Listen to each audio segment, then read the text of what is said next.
ƙarfafa shi. To amma mara ilimi ina ya san wannan?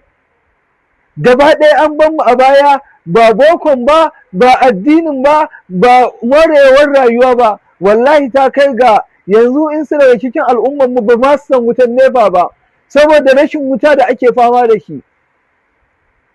Kuma arzikin da Allah ba al'ummar mu ya kamata ake an wuce haka.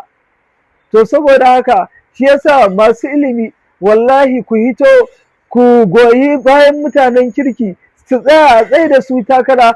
Tabbas muna kyautata musu zato. Kuma wani abu wanda ba ku sani ba, shi wannan rashin gaskiya, duk masu maganganun nan barkatai, sai ka za ka duba, akwai wanda idan aka ba shi kuɗi ya raba mu mutanen unguwarsu, wallahi sai ya handama da babakere, bal ma ba sa zuwa ga al'ummar nasu.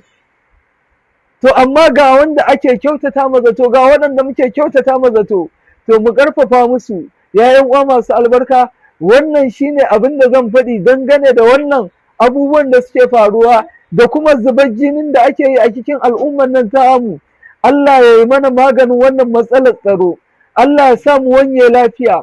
Dukkanin wannan tashin tashina da bala'i da muke fama da shi a arewacin Najeriya da Falasɗin da Sudan da duk ƙasashen nan namu na musulmai, muna roƙon Allah ya tsaida mana shi. Muna roƙon Allah ya ɗaukaka musulunci da musulmai. Muna roƙon Allah ya ƙasƙantar da kafirci da kafirai. Dukkanin waɗansu waɗanda suke goyon bayan wannan ta'addancin da zalunci, muna kai kukanmu zuwa ga Allah, Allah ya mana maganinsu. أقول ما تسمعون وأستغفر الله العظيم لي ولكم فاستغفروه إنه هو الغفور الرحيم.